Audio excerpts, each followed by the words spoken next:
ঘুম থেকে উঠেই এক কাপ চা না খাওয়া পর্যন্ত শরীরটা ঠিকঠাক ঠিক হয়ে ওঠে না, মানে নেশা নেশা ভাবটাই কাটে না। তো সেই জন্য আর কি দেখো এক কাপ চা খেয়েই নিচ্ছি। সকালবেলা উঠেছি, উঠে সবাইকে করে দিয়েছি, কিন্তু নিজে খাওয়ার সময় হয়নি। কি বলতো, মেয়ের জাতটাই বোধহয় তাই, যে সবার জন্য সব কিছু করবে, নিজের জন্য করবে না। অথচ দেখো, তোমার জন্য ভাবারও কিন্তু কেউ নেই। কাজে যতটুকু ভাবার তোমাকেই ভাবতে হবে, তোমার পেছনে ভাবার মতো কেউ নেই। সারাদিনে যদি তুমি 5 মিনিটের জন্যও না বসো, তাও কিন্তু তোমাকে এসে কেউ বলবে না যে ঠিক আছে অনেক হয়েছে, এখন একটু রেস্ট হোক, বাকিটা আমি করে নিচ্ছি। তো এটাই হচ্ছে মেয়েদের জীবন। মানে কি বলি, অনেক পাপ করলে মনে হয় যে মেয়েদের জন্ম হয়, সেটা আমার মনে হয়। তো আমার আর ভালো লাগে না, বুঝলে, কিসের জন্য যে মেয়ে হয়ে জন্মেছিলাম। এটা মেয়ের জীবনটাই একটা অভিশপ্ত জীবন। দেখো, রাস্তাঘাটে বেরো তাতে শান্তি নেই, বাড়িতে থাকো তাতে শান্তি নেই, মেয়েরা কোথাও গেলে সেখানেও কোনো শান্তি নেই। সারাক্ষণই মাথার মধ্যে একটা টেনশন কাজ করে। সেই দেখো, বাড়ি হোক শ্বশুর বাড়ি হোক, তুমি যেখানেই যাও না কেন, ওই মেয়েদের জায়গা কিন্তু ওই আগের মতনই আছে, একই। অনেকে বলে না যে মেয়েদের সমান সমান অধিকার হয়ে গেছে, সেটা হয়েছে, হয়তো সব দিকে হয়েছে, কিন্তু কোথাও এক জায়গায় দেখবে এই দিকটায় সব কিছু একই রকম আছে, মানে এখানে কোনো পরিবর্তন হয়নি। তো যাই হোক, এসব কথা আর বলে লাভ কি, যা সমাজে চলে আসছে সেটাই হবে। তো এখানে দেখো, চাটা আমি ছেঁকে রেখেছি, কিন্তু খাওয়ার সময় হচ্ছে না। তো ওইদিকে ডাল আর ভাত বসিয়েছি, বসিয়ে তারপরে এসে চাটা খাবো। কি বলো তো, সকালবেলা উঠে তো 5 মিনিট বসার সময় নেই, তোমরা সবাই জানোই সেটা। আর যত কাজ আমার সকাল থেকেই শুরু হয়ে যায়, একই রকম কাজ রোজই থাকে, কিন্তু সেটাও সকাল সকালে শুরু করতে হয় আমাকে। তো এখন সবটা দিয়ে তারপরে একটু সময় থাকবে, তো সেই সময়টা বসে চাটা আরামসে নিশ্চিন্তে খাওয়া যাবে আর কি। আর এখানে দেখো, ডাল কিন্তু আমার রোজই রান্না করতে হয়, রোজই প্রায় বলা চলে। এই গরম পড়েছে না, তো তখন থেকে মানে গরমও শুরু হয়েছে, আমাদের ডাল রান্নাও শুরু হয়েছে। শীতকালে এত রান্না করতাম না, তো এখন দেখো রোজই প্রায় ডাল হচ্ছে। মাছ কিন্তু আছে ফ্রিজে, কিন্তু কি বলতো, সকাল সকাল উঠে না, মানে মাছ রান্না করার মতন সময় হয়নি। কি বলতো, এদিকে ডাল বসিয়ে অন্য কাজ করা যায়, কিন্তু মাছ করতে গেলে তার পেছনে অনেকটা সময় দিতে হয়।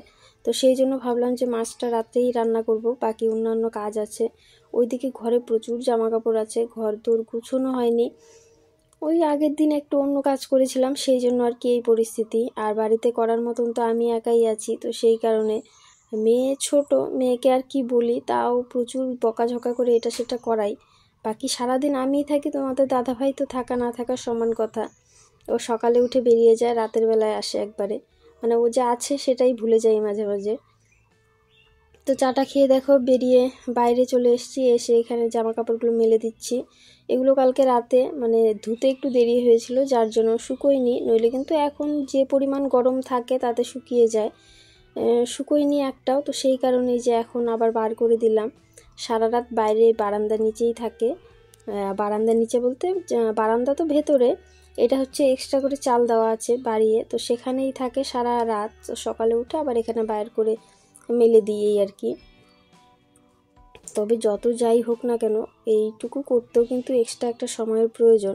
অনেকক্ষণ থেকেই ভাবছিলাম যে আসবো, তারপরে এইটুকুর জন্য আর আসতে পারছিলাম না। মেয়েকে ওইদিকে পড়াতে চলে এসছে, যার জন্য ঘরটাও পরিষ্কার করতে পারছি না। তো একটু তাড়াহুড়ো করেই রান্নাটা করছি, যাতে করে মেয়ের পড়া শেষ হয়ে গেলে তারপরে যেতে পারি ঘরে। তো ওইদিকে দেখো, আমি ডাল সাথে ভাজা রুটি এসব করে এসছি। এসে তারপরে এখানে চলে এসেছি জল গরম করতে, মেয়ের জন্য জল গরম করব। তো এখানে বাইরে প্রচুর খড়ি আর পাতা ঠাতা আছে, এই দিনে তো প্রচুর পরিমাণে পাতা পড়ে, তো সেই সব পাতা দিয়ে কি করবো, যে জল গরমের কাজে লাগাই আর কি। তো এখানে জল গরমটাই করছি আমি মেয়ের জন্য, যেহেতু রান্না তেমন কিছু এখন করছি না, আছে মাছ আছে, সেটা রাতের বেলায় করব। তো সেই জন্য আর কি জল গরমটা এখানে বসিয়ে দিচ্ছি। বসে বসে আগুন দিতে হয়, পাতা ছোট ছোট খড়ি এসব দিয়ে উনুন ধরালে না, বসে বসে আগুন দিতে হয়। তো সেই জন্য আর কি এখানে বসেছি। মেয়ের জলটা গরম করে তারপরে মেয়েকে স্নান করিয়ে তারপরে অন্য কাজ করব। খুব বেশি সময় আর নেই পড়ানোর। আর সকাল থেকে মোটামুটি 8টার থেকে আমি 10টার মধ্যে চেষ্টা করি সব কিছু কমপ্লিট করার। ঘর দোর পরিষ্কার করা না, মানে রান্না বান্না এসব কাজ কমপ্লিট করার চেষ্টা করি, যাতে করে পরে মেয়ে স্কুলে চলে গেলে তখন আমি যেতে পারি আবার দোকানে। আবার কি বলো তো, দোকান থেকে এসে তারপরে আবার টুকটাক কিছু রান্নাবান্না থাকে, তবু তো একটা রান্না কমপ্লিট করলামই না, সেটা হচ্ছে বিট ভাজা কেটে রেখেছি, তো সেটা করিনি, করব পরে, দুপুরের দিকে করলেই হবে। কেন কি ওটা তোমাদের দাদাভাই খায় না, শুধু মেয়ে খাবে, তো মেয়ে স্কুল থেকে এসে তারপরে খাবে, তো সেটা করতে একটু দেরি হলে কোনো সমস্যা নেই। অনেক কিছু ভেবে রেখেছি, প্রচুর কাজ জমে গেছে। কি বলো তো, এখন আবার জল গরম করে খেতে হয় ফুটিয়ে, যেহেতু ট্যাপে জল আসছে না, তো সেই জন্য কি বলো তো, ফিল্টারটাও প্রচুর নোংরা হয়, কিছুদিন বাদে বাদে ধুতে হয়, তো আবার ধুতে হবে, কিন্তু সময়টা করে উঠতে পারছি না। এখানে দেখো কিছুটা ঘর ঝাড় দিয়ে এখানে রেখে দিয়েছিলাম, বাকিটা যে এখন ঝাড় দিয়ে আবার নিচ্ছি। কি বলো তো, সবটাই তো সারা বাড়িতেই ঘর, তো ঝাড় দিতে আমার অনেকটা সময় লেগে যায়, সামনে পেছনে পুরোটাই ঝাড় দিতে হয়, তো এত ঝাড় দিতে দিতে প্রচুর সময় লাগে, তো সেই জন্য একবারে করে উঠতে পারি না। তাতে করে কিন্তু সকালে যদি উঠে শুধু ঝাড়িয়ে দিই তাহলে আমার হয়ে গেছে, অন্য কাজ হবে না।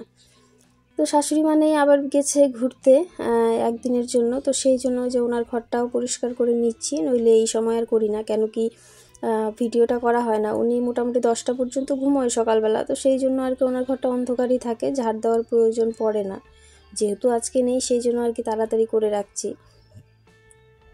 তো এখানে দেখো ঘরটা ঝাড় দিয়ে মেয়ে ওদিকে স্নান করছে, কিন্তু মেয়েকে একা দিয়েছি আজকে স্নান করতে, কত আর করে দিব বলো তো, সংসারে কাজকর্মর চাপে না ওইসব আর করে উঠতে পারছি না, মানে হাঁপিয়ে উঠছি। তো একটু একটু করে দিচ্ছি যে তুইও কর বাবা। আর কি বলো তো, মানে সারাদিনের কাজকর্মের চাপ না, সবটা গিয়ে ওই বাচ্চার উপরেই পড়ে।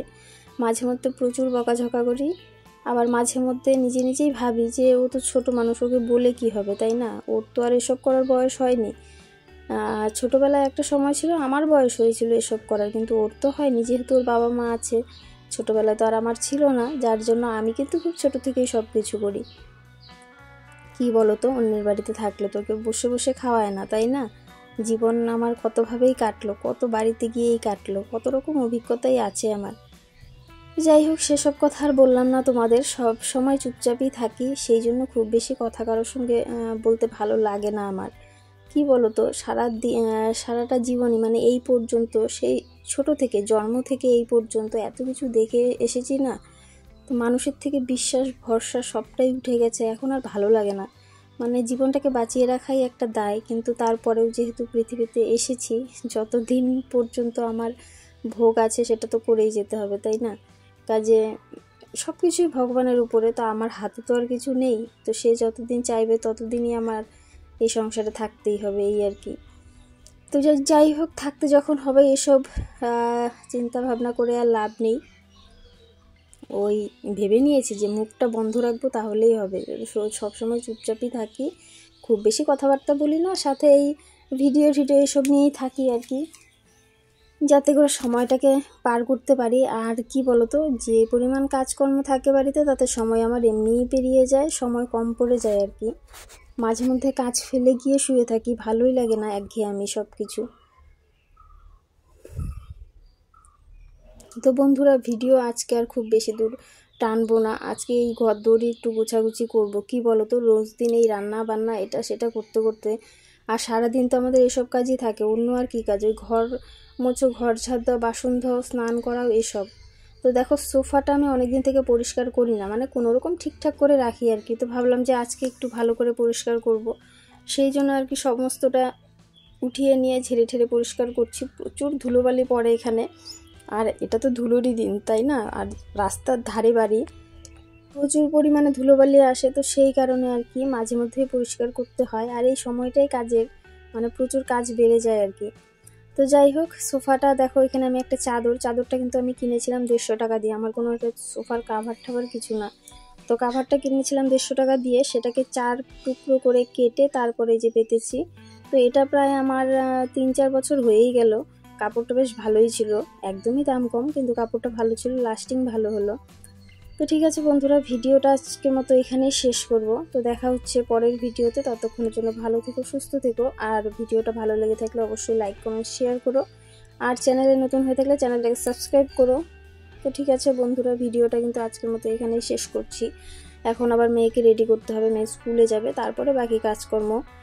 আর কি বলো তো, জামা কাপড় গুছিয়ে গুছিয়ে হাঁপিয়ে উঠছি, এই আর কি, মানে কি বলো তো, সব দিক একা হাতে সামলাতে গেলে যা হয়। তো ঠিক আছে বন্ধুরা, ভিডিওটা আজকের মতো এখানেই শেষ করছি। টাটা, দেখা হচ্ছে পরের ভিডিওতে।